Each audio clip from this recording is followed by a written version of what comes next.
Most people carry Russia in their minds as a half-formed idea, something severe and distant, built from newsreel footage and winter postcards. The imagination settles on familiar territory, onion domes against gray skies, the weight of history pressing down like permafrost, a nation locked in perpetual cold. It's a convenient image, tidy and complete. It's also almost entirely wrong. Russia refuses to be simple. Beneath the surface of what the world thinks it knows lies a geography so extreme it borders on the impossible, a place where the rules of what a country should be simply don't apply. Here, continents merge and climates collide. Ancient temples stand where they have no right to exist. Deserts appear in frozen wilderness. Time itself fractures across 11 zones, stretching the definition of nation until it becomes something else entirely, a world unto itself, vast enough to contain contradictions that would tear smaller countries apart. What follows is not a tour of Russia, but a reckoning with a place that has never asked permission to make sense. Russia doesn't sprawl across a map so much as it consumes it. 11 time zones carved through single nation, a span so incomprehensible that when fishermen in Petropavlovsk call in their morning catch from Pacific waters, office workers in Moscow are breaking for lunch, and in St. Petersburg, the sun has already begun its descent toward evening. Morning, afternoon, and night breathe simultaneously within the same borders, a temporal impossibility made geographical fact. This is not merely size. This is scale that rewrites the meaning of distance, where a country becomes less a place than a duration, measured not in miles, but in the hours it takes light to cross it. And yet dimension alone tells only half the story. Russia is the only nation on Earth that belongs fully to neither one continent nor the other, straddling Europe and Asia like a giant with feet planted on separate shores. The landscape shifts with the borders of continents. European steppes give way to Siberian tundra. Black Sea palms dissolve into Arctic ice. Volcanic peninsulas rise where no road can reach them.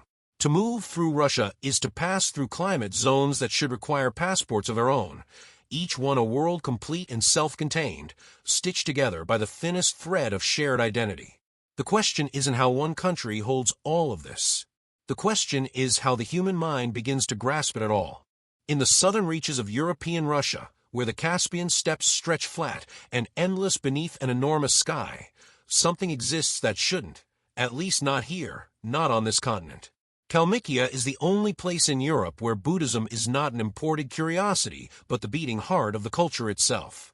The people here, the Kalmyks, carry in their blood the memory of a long journey. Their ancestors were Oirat Mongols who migrated westward in the 17th century, bringing with them a faith and a way of life that took root in soil no one imagined could sustain it. For generations, temples rose and monks chanted and prayer wheels turned under the pale European sun. Then came the Soviet era, and with it, a silence more complete than any the steppes had ever known. Temples were demolished, religious practice outlawed, the spiritual inheritance of centuries reduced to rubble and whispered memory. The weight of that erasure settled over Kalmykia like winter, and for decades it seemed the silence might be permanent. But silence, it turned out, was not the end. When the Soviet Union collapsed, something dormant stirred back to life. Communities began to rebuild what had been taken from them, not just structures, but identity itself. In 2005, with the blessing of the Dalai Lama, the golden abode of Buddha Shakyamuni rose in the capital city of Elista, the largest Buddhist temple in all of Europe. Its white walls and golden spires now dominate the flat horizon, visible for miles across the grasslands, a monument not only to faith, but to the stubborn resilience of a people who refused to let their story end in ash. Today, Kalmykia breathes with traditions that seem impossibly delicate for a place so windswept and severe. Monks create sand mandalas, intricate, temporary masterpieces painstakingly assembled grain by grain, then swept away in ritual impermanence. Tibetan chants echo through halls that smell of incense and old wood.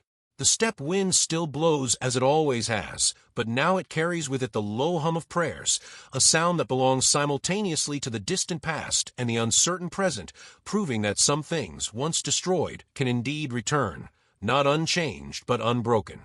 In the center of Elista, the capital rises from the steppe with an unusual monument at its heart, a vast public square where the ground itself becomes a chessboard. Oversized pieces stand ready for play. Black and white squares stretch across stone, and scattered around the plaza are sculptures honoring the masters of the game.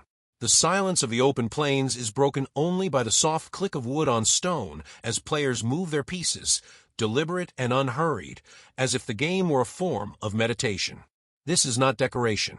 In 2006, Kalmykia seduced the chess world by hosting the World Championship, transforming a remote Russian republic into a pilgrimage site for grandmasters and enthusiasts alike. But the ambition reached deeper than a single event. Chess here is not a pastime, it is curriculum. In schools across the republic, children learn the game as a required subject, part of a bold vision to reshape the region's identity entirely, to make Kalmykia synonymous with the 64 squares and the infinite possibilities they contain. What began as policy has become something closer to culture. The game molds how people think, how they solve problems, how they see patterns in the world beyond the board. Kalmykia has turned chess into more than strategy. It has made it a language, a shared ritual, a way of being. In a place where Buddhist philosophy already emphasizes patience and foresight, the game feels less like an import and more like an inevitability, as if the steps themselves were always meant to produce a nation of patient, calculating minds, playing the long game against time itself. If chess shaped the cultural soul of Kalmykia, the natural world offers its own symbols of dominance. Across the vast plains that border the Caspian Sea, a patient observer with uncommon luck might catch sight of a rare and commanding presence, the white-tailed eagle, soaring on wings that can span more than 2 meters. Recognized by its pale head and distinctive white tail, this is one of Europe's largest raptors, a creature whose very appearance commands silence and respect. Ancient peoples regarded it as a guardian of the waters, and for good reason. The eagle's preferred prey are fish, which it plucks from rivers and lakes with dives of startling precision, a calculated violence executed in seconds, talons breaking the surface and emerging with life clenched tight. By the 20th century, habitat destruction and persecution had pushed the species to the brink of extinction across Russia. But conservation efforts reversed what seemed irreversible. And today these magnificent birds nest even in unexpected places like Kalmykia, reclaiming territory they had lost. To witness one lift from a step and climb into the pale sky is to see nature execute its own form of checkmate, rare, elegant, and utterly unforgettable. There are no roads that lead to Kamchatka. No railways cross the thousands of kilometers of untouched wilderness that separate this peninsula from the rest of Russia. To arrive here requires flight over forests so dense and unbroken they seem to have never known human footsteps, over mountain ranges that exist only on maps consulted by no one. And when the plane finally descends, when wheels touch volcanic soil, the sensation is not of arrival but of departure, from Earth itself, from the familiar world, into something older and more primal than any landscape the modern mind expects to encounter. This is one of the planet's last true frontiers, a place so remote that even most Russians will never set foot here. Kamchatka exists in a state of magnificent isolation, accessible only to those willing to cross vast distances for the privilege of standing in its presence. The horizon is dominated by volcanoes, more than 300 of them, with 29 still breathing fire and ash into the sky. The most imposing is Klyachevskaya Sopka, rising nearly 5,000 meters, a giant whose eruptions send rivers of molten rock cascading down snow-covered slopes, while columns of ash draw dark streaks across the sky for dozens of kilometers. The peninsula feels constructed by forces indifferent to human comfort or comprehension. Steam vents hiss from fissures in the earth. Glaciers cling to peaks that spew smoke. Forests press against volcanic deserts. The air itself tastes different here, mineral sharp, alive with sulfur, and salt carried on winds that have traveled across the Pacific without obstruction. It is a place that refuses to be tamed or even fully understood, existing in a state of perpetual transformation as the earth beneath continues its restless work. Even among Russians, Kamchatka rarely registers as a symbol of their nation, as if the country itself has chosen to keep this place secret.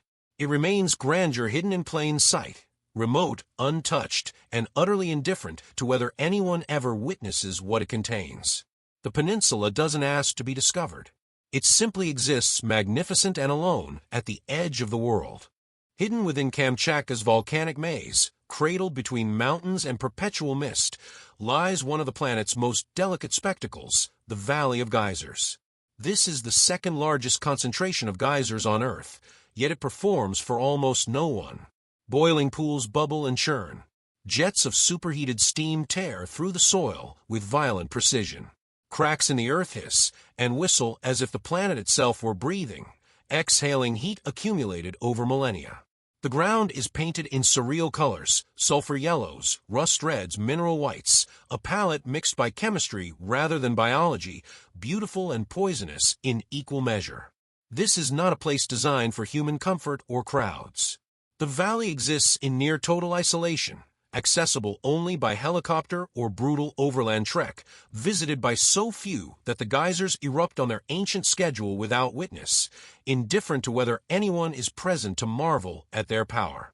The spectacle unfolds in solitude, an offering made to the sky and stone alone, a reminder that nature's most extraordinary performances were never intended as entertainment. And if humans are rare here, brown bears are abundant. They outnumber people dramatically, wandering freely through crystal rivers thick with salmon, across meadows bursting with seasonal wildflowers, up volcanic slopes still warm from recent eruptions. It is common to see them fishing in shallow waters, massive paws sweeping through currents with surprising delicacy, or playing with cubs in the mist, or simply resting. Great mounds of fur and muscle sprawled across rocks, utterly at ease in a kingdom they have never had to share. In Kamchatka, the balance of power is clear. This is their territory, and humans are merely tolerated guests in a wilderness that belongs now and forever to something far wilder than civilization. If someone were brought to Sochi blindfolded and asked to guess their location, Russia would not make the list. The city reclines along the Black Sea coast, embraced by palm trees swaying in warm breezes, their fronds casting soft shadows on streets that feel Mediterranean rather than Soviet. The brutal winters that dominate most of the country seem like fiction here, a story told about some other place, some colder version of reality that never reached these shores. The landscape breathes heat, humidity, and an unhurried rhythm entirely foreign to the Russian imagination. In summer, the beaches fill with bodies stretched beneath the sun. The air is thick and salt-laced. Cafes spill onto sidewalks where people sip cold drinks and watch the slow procession of tourists and locals moving through the golden afternoon light. Everything about Sochi resists the expected narrative. This is not the Russia of snow and stoicism, but something looser, warmer, almost tropical in its ease. The Black Sea laps against the shore with gentle persistence, and the city basks in its own unlikely existence. Yet Sochi holds a geographic trick that few places on Earth can claim. Drive just 50 kilometers inland, and the flat coastal plains surrender to mountains draped in snow. Within a single day, it is possible to swim in seawater and ski down alpine slopes, to pass from summer into winter and back again, as if crossing between parallel worlds. The juxtaposition is dizzying. Palm trees and glaciers, heat and ice, all compressed into a space narrow enough to traverse in an afternoon. In 2014, Sochi shattered assumptions on a global scale by hosting the Winter Olympics, presenting the world with an image of Russia few had imagined: sunny, coastal, vibrant. The infrastructure is modern, the energy palpable.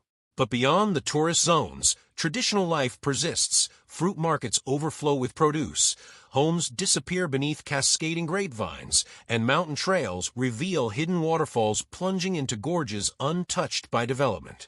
Sochi is a city of contradictions, hot and frozen, sleek and ancient, always both at once. And as the coast recedes behind and the road climbs into the Caucasus, the air grows thin and cold, and Russia, at last, begins to resemble itself again. Deep in the heart of Siberia, cradled by mountains that have watched epochs come and go, lies Lake Baikal, a body of water so ancient and profound it operates on a timescale beyond human comprehension. At roughly 25 million years old, Baikal is the oldest lake on Earth, a rift in planet's crust that has been filling with water since long before the first humans walked upright. Its depth plunges to 1,642 meters, making it not only the deepest lake in the world, but vertical universe unto itself, with pressures and darkness at its bottom that rival the ocean abyss. The volume of water it contains defies easy understanding. Baikal holds more freshwater than all 5 of North America's Great Lakes combined. To put it in perspective, that borders on the absurd. If the Amazon River, the largest river on Earth by discharge, were redirected to flow exclusively into Baikal, it would take approximately 3.5 years of continuous pouring just to match the volume that already sits, still and patient, in this Siberian basin. It is less a lake than a freshwater sea, a reservoir so vast it feels geological rather than hydrological. Within its waters thrives an ecosystem found nowhere else on the planet. More than 2,000 species of plants and animals exist here and only here, evolved in isolation over millennia, including the Nerpa, the world's only exclusively freshwater seal, a creature whose ancestors somehow traveled inland and adapted to a life far from any ocean. The water itself is absurdly transparent, so pure that visibility can extend 40 meters even through thick winter ice. In summer, Baikal glows in shades of turquoise, so vivid they seem artificial, a blue that belongs more to tropical reefs than to the frozen heart of Siberia. But it is in winter that the lake reveals its true strangeness. As temperatures plummet, the surface freezes into a sheet of ice thick enough to support vehicles, transforming the lake into a vast highway of crystalline opacity. The ice, however, is not silent. As it expands and contracts with temperature fluctuations, massive cracks tear across the surface, some extending for kilometers. The sound is catastrophic. Deep booms and groans that echo across the frozen expanse like the lake itself is waking from some ancient slumber, stretching and cracking its joints after a long rest. Then spring arrives and the ice surrenders. The surface melts back into liquid, and Baikal returns to its summer brilliance, glowing blue beneath the Siberian sky. It is a cycle that has repeated for millions of years, indifferent to empires and extinctions, to everything that rises and falls on the land around it.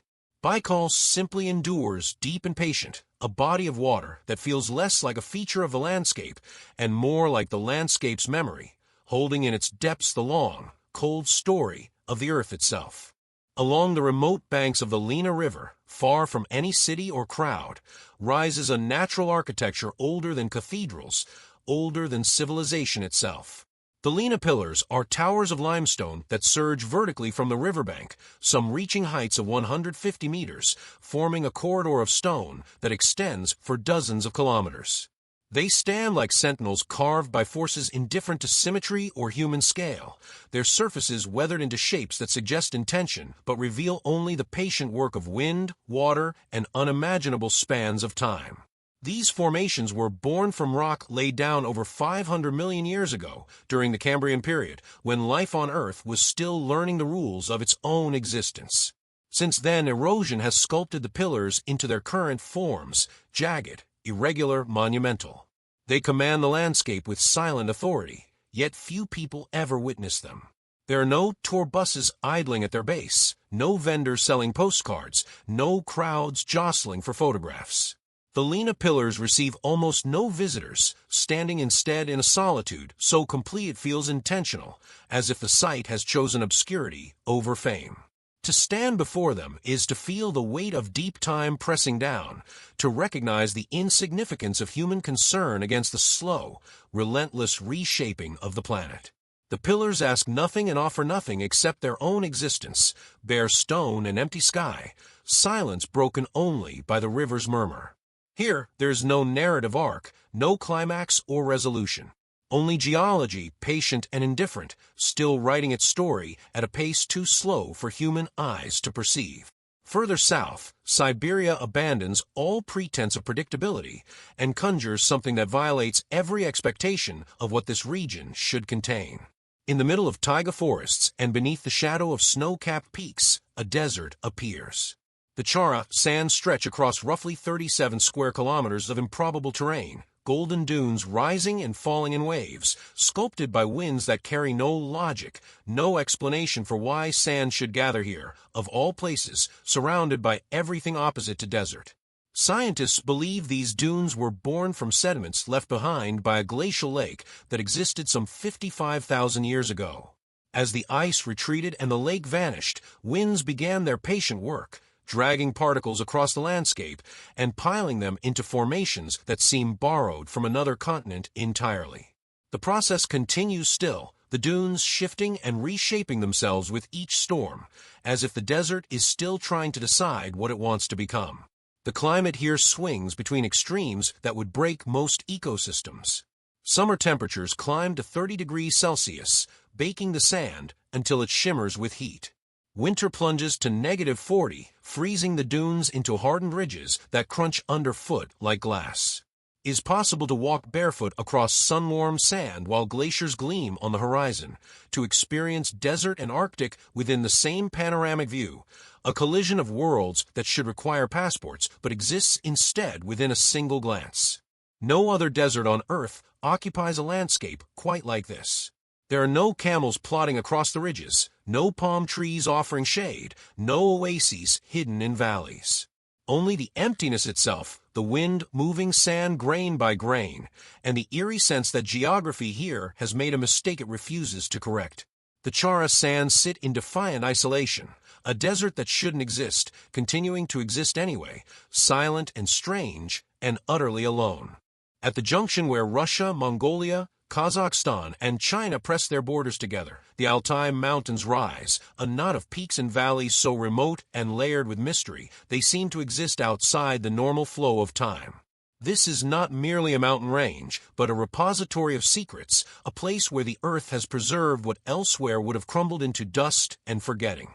The permafrost here acts as a vault, locking away fragments of the distant past in ice that refuses to melt. In 1993, archaeologists working on the Yukok Plateau unearthed something extraordinary, a mummy preserved for 24 centuries in frozen ground. The woman, known now as the Yukok Princess, belonged to a nomadic people linked to the ancient Scythians, tribes who once roamed these steppes on horseback, following herds and seasons. She was found dressed in a silk blouse from China and a woolen skirt, her skin marked with intricate tattoos of stylized deer and felines, symbols of protection and spiritual power.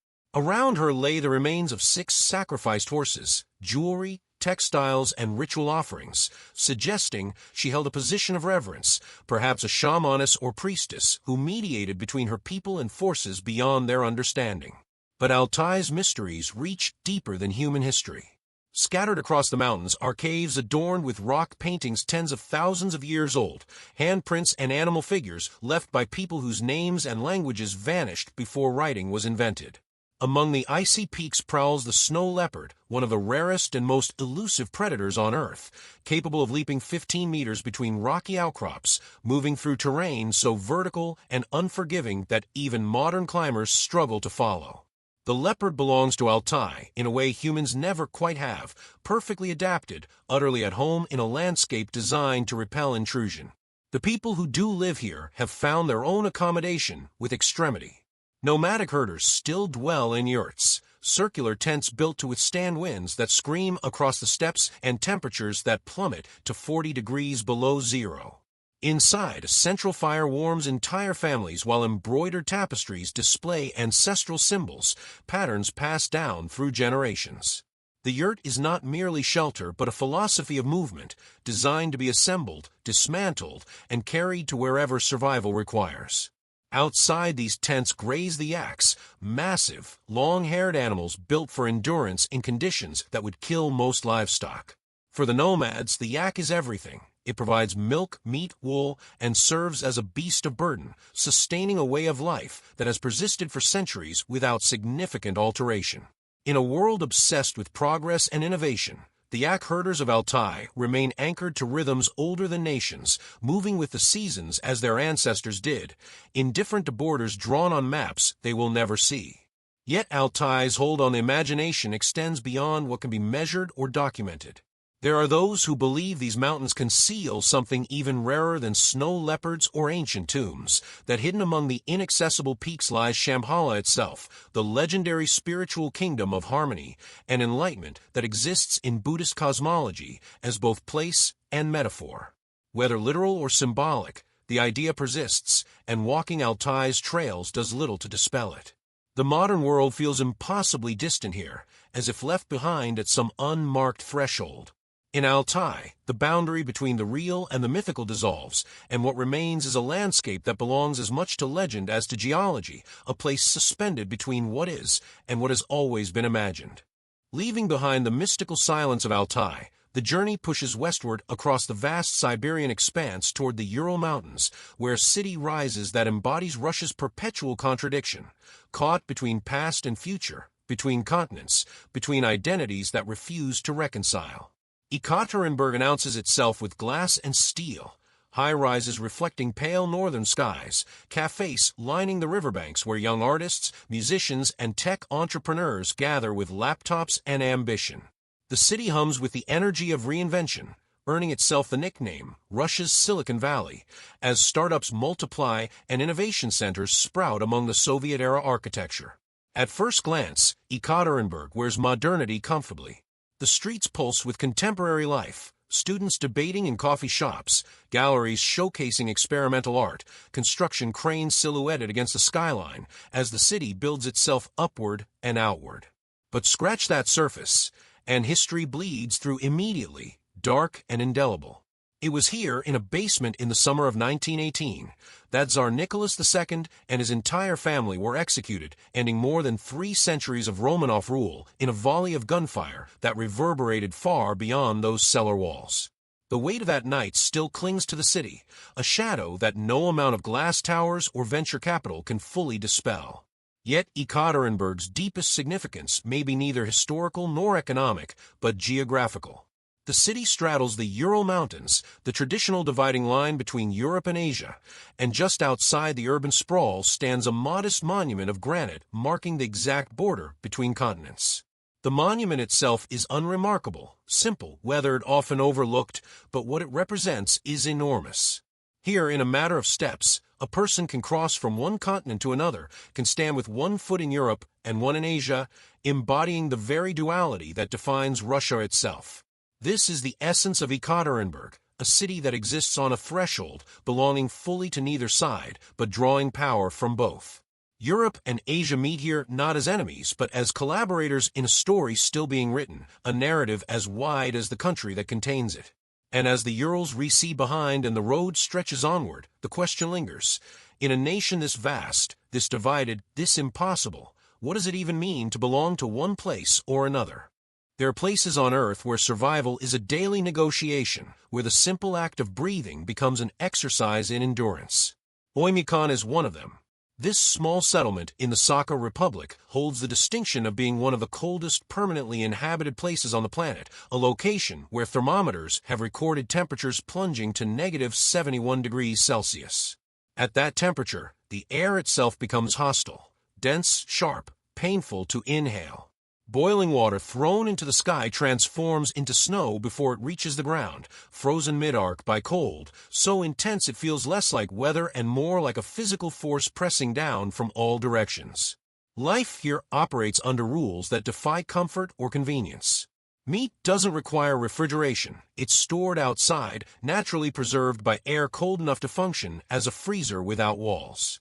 Car engines must remain running continuously through the winter months because once they stop, they may never start again, metal seizing in temperatures that turn oil into sludge and rubber into brittle stone. People's eyelashes frost over within seconds of stepping outside, becoming tiny icicles that frame their vision. Exhaled breath doesn't dissipate. It crystallizes audibly, a faint crackling sound as moisture transforms instantly into ice particles that fall like dust. Yet people live here. Not survive, live. They raise children, maintain homes, go to work, carry on routines that elsewhere would seem impossible. The residents of Oymyakon have adapted to extremity with a quiet pragmatism born from generations of necessity. They dress in layers of fur and insulation, move quickly between buildings to minimize exposure, and have learned to read the cold the way sailors read the sea, understanding its moods, respecting its power, knowing when to venture out, and when to stay sheltered. What emerges is not a story of suffering, but of stubborn human persistence, of communities that have looked at one of the planet's most inhospitable environments and decided it would be home anyway. Oymyakon stands as proof that the limits of human habitation are far broader than comfort would suggest, that people will endure almost anything if the alternative is abandoning the land their ancestors claimed. The cold dominates everything here. It shapes architecture, dictates schedules, colors every aspect of daily existence. But it does not win. It never quite wins. While humans in Oymyakon bundle themselves against the cold and keep engines running through the brutal nights, other forms of life have found their own accommodation with the Arctic's frozen extremes. In the icy waters that surround Russia's northern coasts, a marine mammal thrives in conditions that would kill most warm-blooded creatures within minutes. The beluga whale moves through these sub-zero seas with an ease that seems almost arrogant, protected by a layer of blubber that can reach 15 centimeters thick, a built-in insulation so effective that the freezing ocean becomes merely another habitat, no more threatening than temperate waters are to dolphins. But what makes belugas truly remarkable is not their adaptation to cold, it's how they communicate. Sailors and researchers have long called them canaries of the sea, a nickname earned through the sheer variety and volume of sounds they produce. Belugas are among the most vocal creatures in the ocean, filling the water with clicks, whistles, chirps, and trills that travel for kilometers beneath the ice. They gossip and navigate, coordinate hunts, and maintain social bonds, all through an acoustic language so complex it borders on conversation. Hydrophones dropped into Arctic waters pick up symphonies of beluga communication, overlapping voices creating soundscapes of such richness they suggest not just intelligence, but something closer to culture. Their white skin, smooth and almost luminous, makes them ghostly presences beneath the ice, shapes that appear and vanish in the murky Arctic light like apparitions. They are curious animals, known to approach boats and divers with what seems like genuine interest, their large foreheads capable of remarkable expressiveness. In a landscape defined by harshness and scarcity, belugas inject an element of grace, proof that even the coldest, most unforgiving corners of the planet can sustain not just life, but life that sings. Not all of Russia's mysteries lie on the surface or swim through frozen seas. Some burrow downward, driven by a uniquely human compulsion to know what lies beneath our feet, to push past boundaries simply because they exist. In the 1970s, Soviet scientists embarked on an endeavor that seemed pulled from science fiction, a project to drill through the Earth's crust as deeply as technology would allow. The goal was not oil or precious metals, but something far more abstract: knowledge. They wanted to pierce the skin of the planet and extract secrets locked in rock that had never been touched, never been exposed to air or light. The Kola super-deep borehole eventually reached a depth of 12,262 meters, plunging straight down toward the planet's molten core. For more than 2 decades, engineers descended through geological layers that told stories spanning hundreds of millions of years. They discovered microscopic fossils embedded in stone, encountered bacteria that had evolved in isolation from the surface world, and measured temperatures so extreme that steel drill bits warped and failed. The deeper they went, the stranger it became. Rock behaving in ways textbooks hadn't predicted, pressures and heat transforming familiar materials into something alien. Then, without warning or official explanation, the drilling stopped.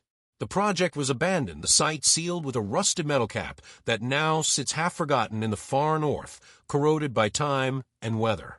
The borehole remains, a wound in the earth descending into darkness, its lower reaches accessible to no one. What was found down there, or what wasn't found, has never been fully disclosed, and the silence around the project's termination has fed decades of speculation. And so the legend grew. Stories circulated of microphones lowered into the depths that recorded sounds, not the grinding of rock or the hiss of escaping gases, but something else. Screams, some claimed. Voices rising from far below, captured on tape, and quickly suppressed. The so-called sounds from hell became one of modern folklore's stranger contributions, a myth almost certainly false, but potent enough to transform the Kola borehole into one of the most enigmatic locations on Earth. The truth, whatever it is, remains buried 12 kilometers down, sealed behind rust and stone, and the kind of silence that invites imagination to fill the void. There exists a version of Russia that tourists rarely glimpse and propaganda never advertises, a Russia of breathtaking opulence, of rooms so extravagant they feel like fever dreams made solid. This is not the Russia of breadlines or brutalist architecture, but something far older and stranger, a legacy of empire that survived revolution through a combination of luck, restoration, and sheer historical weight. 25 kilometers outside St. Petersburg, in the town of Pushkin, stands the Catherine Palace, a structure whose blue and gold facade stretches over 300 meters, announcing itself with a grandeur so excessive it borders on satire. But the true treasure waits inside. The Amber Room was once considered the eighth wonder of the world, an entire chamber whose walls were paneled not with wood or marble, but with amber, the fossilized resin glowing gold and orange under candlelight, intricately carved and inlaid with gold leaf. It was a space that seemed constructed from compressed sunlight, warm and alive in a way stone could never be. Then came the Second World War, and with it, Nazi soldiers who dismantled every panel, created the amber, and shipped it back to Germany. Since that day, the original room has never been recovered. It vanished into the chaos of war, and has remained one of art history's most haunting mysteries, worth a fortune certainly, but more valuable still as a symbol of everything that can be stolen and never returned. What exists in the Catherine Palace today is a painstaking reconstruction, the work of Russian artisans who spent over 20 years recreating what was lost, matching techniques and materials to fragments of historical records and faded photographs. It is faithful, beautiful, and impressive. But it is not the original. And that absence, that theft, lingers in the air like a question that will never be answered. Somewhere, perhaps in a forgotten warehouse or a private collection sealed behind layers of secrecy, the real Amber Room might still exist. Or it might have been destroyed decades ago, burned or shattered, returned to fragments of resin and dust. No one knows. And that not knowing transforms a room into a ghost story, a mystery wrapped in gold that refuses to be solved. But luxury in Russia does not belong solely to tsars and palaces. In the heart of Moscow, beneath the streets where millions walk daily, lies one of the most peculiar monuments to ambition ever conceived, a subway system that masquerades as an underground art gallery. The Moscow Metro, inaugurated in 1935 during the height of Stalin's power, was designed with a specific and audacious purpose, to serve as a palace for the people. And it delivers on that promise with a sincerity that borders on the absurd. Descending into certain stations is like stepping into a ballroom that happens to have trains running through it. Marble columns rise to vaulted ceilings adorned with chandeliers of cut crystal. Mosaics depict scenes from Soviet history, workers, soldiers, scientists, all rendered in painstaking detail with tiles that gleam under soft lighting. Stained glass windows throw colored light across platforms where commuters wait, largely indifferent to the grandeur surrounding them. Is one of history's great ironies. A communist state, theoretically opposed to extravagance and class distinction, built one of the world's most luxurious transit systems and made it accessible to everyone. Beauty as public utility, opulence as infrastructure. Above ground, the irony continues. Scattered across Moscow's skyline stand the Seven Sisters, Stalin skyscrapers, monumental structures erected between the 1940s and 1950s in a neoclassical style that borrows equally from Russian Orthodox churches and American Art Deco towers. They were designed to project Soviet power, to dominate the city's silhouette with forms that suggested strength, permanence, authority.